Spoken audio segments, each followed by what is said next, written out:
decir que en tercer lugar hablará la doctora Canós, que no se ha presentado ella misma a sí misma, pero hablará la doctora María Ángeles Canós, que como sabéis es también muy conocida. Y es la... ¿No se oye? Es que me voy a tener que agachar, y voy a tener que... Bueno, no te preocupes. Que digo que por último hablará la doctora Canós, que ella muy, pues, digamos, de manera muy humilde no ha querido presentarse, pero que también muy conocida por todos vosotros, es la jefa de la unidad del dolor del Hospital La Fe de aquí de Valencia. Bueno, lo primero, pues agradecer a los organizadores que hayan querido contar conmigo. Yo os voy a hablar de un tema, pues bueno, que puede resultar más o menos interesante. Yo creo que es un tema candente, un tema de interés, que es el tema del tamaño de las lesiones por radiofrecuencia y, en este caso, estamos hablando de productos de Cardiva, de lo que pueden aportar uno de los productos que trae Cardiva, que es las agujas Sidekick, que es una aguja con un tipo de punta, ahora la veremos. Este va a ser el esquema que voy a seguir, estos 4 puntos. Voy a intentar no ser muy rollero.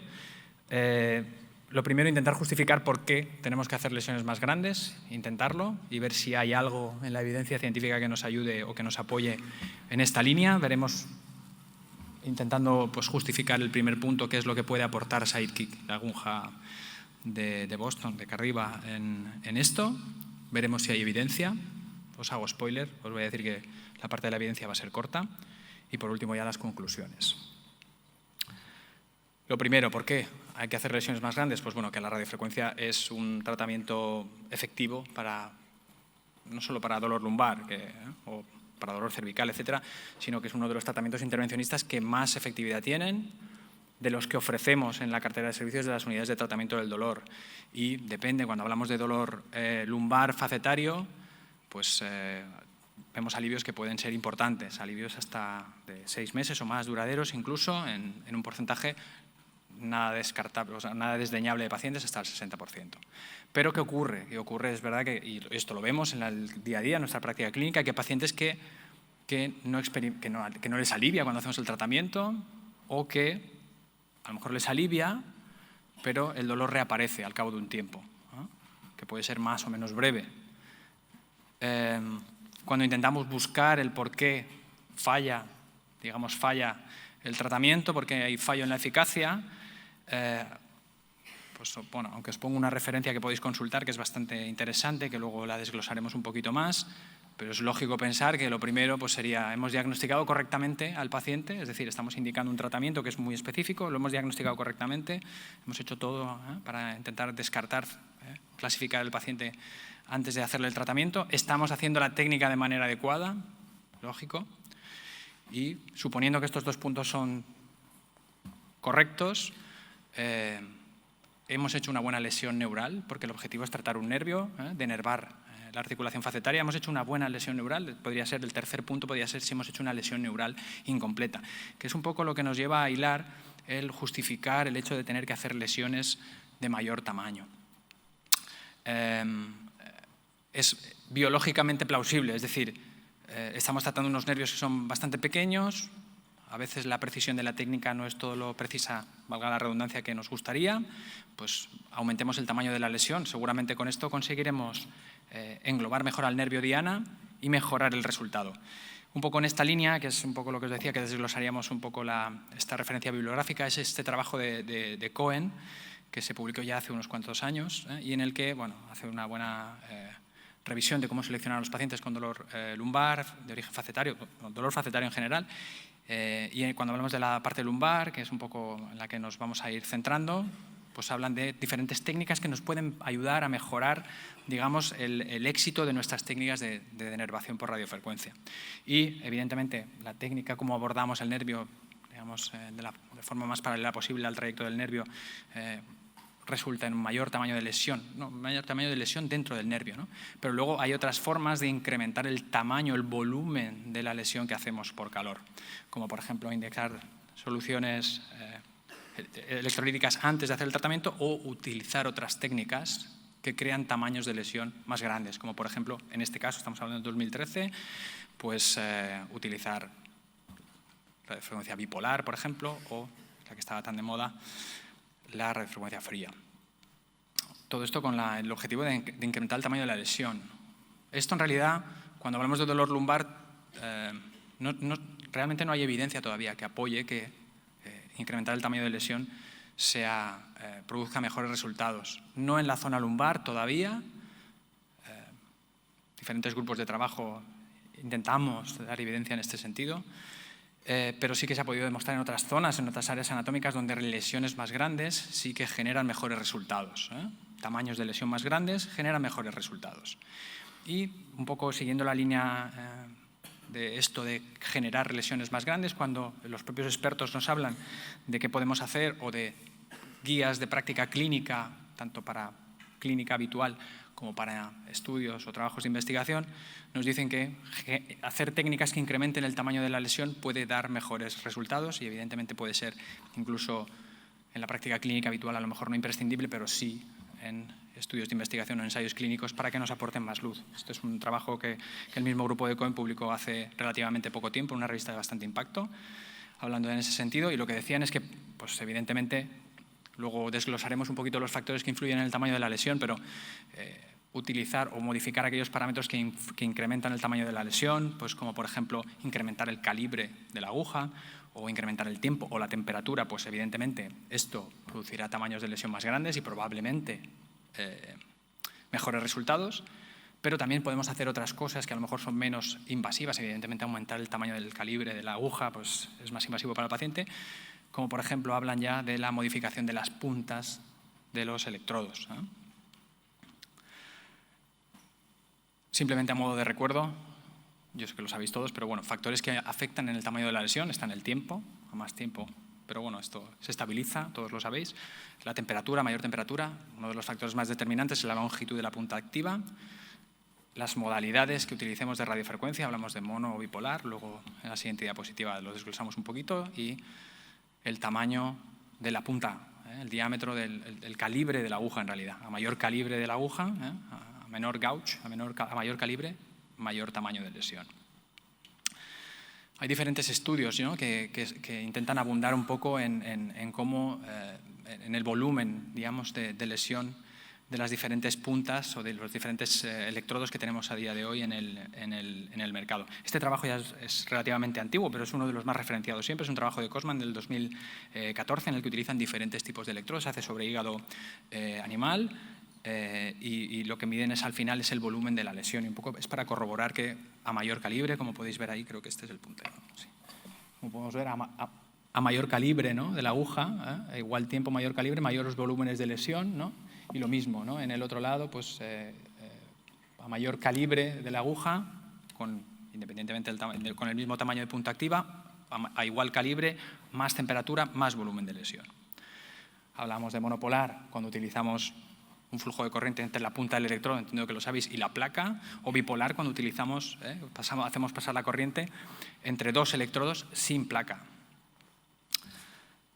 En ese sentido, pues bueno, también utilizar tecnología, o sea, utilizar la técnica bipolar, pues también genera volúmenes de lesión. Vemos el área de lesión, se incrementa, por ejemplo, en comparación con utilizar el mismo calibre de aguja con una técnica monopolar. Todo esto al final lo que nos dice es que utilizando técnicas que aumentan el tamaño de la lesión, pues eso, obtenemos áreas mucho mayores de desestructuración del tejido que englobará con mayor probabilidad el nervio diana. Bueno, pues ya más o menos sabemos por qué tendríamos que hacer lesiones más grandes, aunque ya veis que no hay gran evidencia que soporte esto, pero se ha podido ver en rodillas, se ha podido ver en sacroiliacas, pero a nivel lumbar todavía no hay tanta. Y sobre todo vemos que para incrementar tamaños de lesión tenemos que utilizar agujas más grandes, de calibres más gruesos o técnicas bipolares, por ejemplo, que generan lesiones mucho más grandes. Entonces, en todo esto, ¿qué podemos hacer? ¿Qué aporta Sidekick en este caso? Que es un tipo de cánula, que no sé si lo sabéis, que permite, es un tipo de cánula con punta desplegable, diríamos así, que lo que genera es, pues eso, una punta con forma de V, y con esto lo que conseguimos es tamaños de lesión mayores con un electrodo de un calibre menor, en realidad, que el que necesitaríamos para conseguir tamaños de lesión similares con otras modalidades de tratamiento. Está disponible principalmente en puntas de 10 milímetros con dos longitudes y en 2 calibres diferentes, 18 y 20. Habitualmente el 20 es el calibre que utilizamos para la monopolar. Y un poco lo que podría ofrecer Sidekick es que, un poco siguiendo el mismo hilo que he intentado transmitiros a vosotros, teóricamente tamaños mayores de lesión nos proporcionarán mayores alivios. Para hacer tamaños más grandes de lesión necesitamos o bien cánulas más grandes o bien sistemas especializados o incluso más invasivos, utilizar 2 agujas, por ejemplo, para hacer la bipolar. Y de esta manera, utilizando agujas con puntas desplegables, por ejemplo, pues lo que tenemos es una opción para crear lesiones más grandes, pero sin, digamos, con un menor calibre de aguja, de una manera menos invasiva para el paciente. Lo que veríamos es que además es válido con los electrodos que ya tenemos y bueno, es un dispositivo, la casa lo vende como un diseño de despliegue único que siempre asegura que se va a abrir la punta en la zona diana, ¿vale? Trabajos que hay, o bueno, estos son datos que tenemos publicados o que hay publicados en la propia casa comercial, tamaños, volúmenes de lesión, en comparación con el mismo calibre, lo que veríamos es que la cánula con forma de V en comparación con la estándar del mismo calibre proporciona tamaños de volúmenes de lesión ostensiblemente mayores, que pueden ser hasta casi un 120% mayores. Luego, con la misma invasividad, un calibre 20G, obtendríamos, por ejemplo, una lesión casi el doble, o más del doble en realidad. Grupos independientes ya han hecho esto también, han evaluado, digamos, los volúmenes de lesión que se consiguen con cánulas con electrodos desplegables. Esto es un trabajo algo más reciente que el de Cosman, que es del grupo de Cedeño, que lo conoceréis seguramente porque es uno de los compañeros de publicación de Ricardo Vallejo. Y lo que vemos es esto, otra vez lo mismo, que utilizando los protruding electrodes, los electrodos que protuyen o que hacen forma de V, lo que conseguimos son volúmenes de lesión ostensiblemente mayores que los monopolares, evidentemente en función de más tiempo con el mismo calibre, pues entre un 27 y hasta un 70% de volúmenes mayores, ¿vale? Un poco he querido traer este artículo para un poco enseñaros. Esto es un caso, una nota técnica que se publicó hace poco en Pain Physician, en el que utilizaban para mejorar el tamaño, para mejorar el volumen de la lesión, una técnica de doble aguja sobre cada uno de los ramos mediales en la denervación lumbar.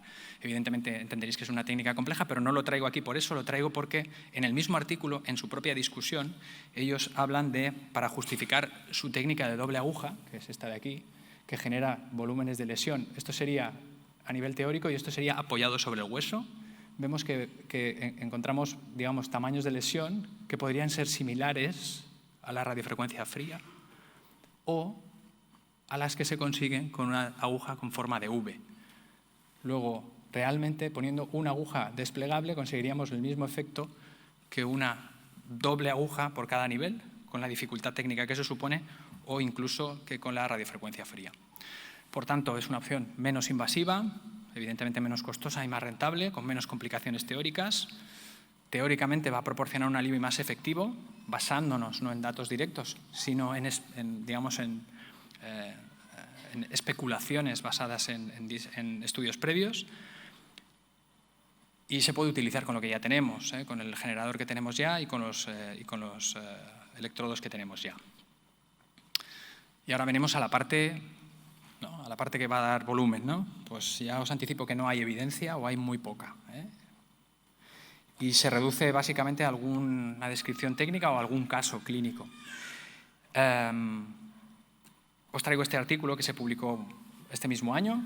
Es una nota técnica en realidad, es sobre una técnica bastante curiosa, porque utilizan 2 mecanismos para incrementar el tamaño de la lesión. Utilizan en un paciente, es un señor mayor, en el que se había realizado ya una radiofrecuencia lumbar que había sido monopolar, con aguja que había sido efectiva, pero el paciente le recurrió el dolor, y entonces era un paciente que estaba anticoagulado, etcétera, y entonces decidieron hacer la técnica que pone ahí, que es utilizaron la aguja desplegable con forma de V, pero además pusieron 2 agujas por nivel y hicieron bipolar entre las 2 agujas. O sea que en realidad, pues teóricamente un volumen de lesión bastante mayor. Hay una nota del reporte técnico donde veis que hicieron una radiofrecuencia bipolar con agujas en V desplegables, ¿no? lo que vieron es que teóricamente esto ya maximizaba todos los diámetros. El por qué utilizaron 2 agujas es bastante curioso, a mí me llama bastante la atención. Resulta que mientras estaban haciendo el tratamiento tuvieron un problema con la placa. Y entonces, ¿qué hubierais hecho vosotros? Pues se ve que ahí en Estados Unidos lo que hicieron es, pues decidieron no suspender el tratamiento y decidieron insertar una segunda aguja y hacer un tratamiento bipolar. Bueno, ya que lo tenían ahí, pues el hombre era un anticoagulado que se había dejado el tratamiento anticoagulante. Y lo que vieron es que era un paciente que era recurrente, el dolor recurrente, y lo que vieron es que el resultado fue muy satisfactorio y la primera vez fueron 9 meses, pero ahora esta segunda vez, aumentando el tamaño de la lesión, tuvo el paciente un alivio que le llegó hasta los 12 meses. Ellos ya dicen ahí una cosa que es muy importante, que necesitamos investigación un poco más allá de todo esto, más allá de casos clínicos. Y la siguiente diapositiva sería, pues esto, nos quedamos ya en blanco porque no hay poco más, hay poco más. Y un poco lo que quiero aprovechar es para decir una cosa que es uno de los proyectos que tenemos en mente, ¿no? Y que estamos intentando poner en marcha. Aprovechando, fue una idea de uno de los rotantes que tuvimos, un brillante rotante y ayuda de alguno de los residentes que teníamos en este momento, que está aquí en la sala también, un rotante italiano que estuvo con nosotros en nuestra unidad, y entonces decidimos, él decidió y nosotros le ayudamos un poco, creó este protocolo, ¿no? En realidad, en el mismo subset de pacientes que vimos antes, pacientes que vemos mucho en las unidades de tratamiento del dolor, pacientes que les hicimos una radiofrecuencia y que el dolor recurre, ¿no? Y lo que se decidió es, vale, ¿por qué recurre el dolor? Lo que veíamos antes. Seguramente basándonos en que la eficacia disminuye con el tiempo y que hay 2 teóricos mecanismos fisiopatológicos debajo, que uno podría ser el nerve sprouting o la regeneración ectópica de los nervios, ¿no?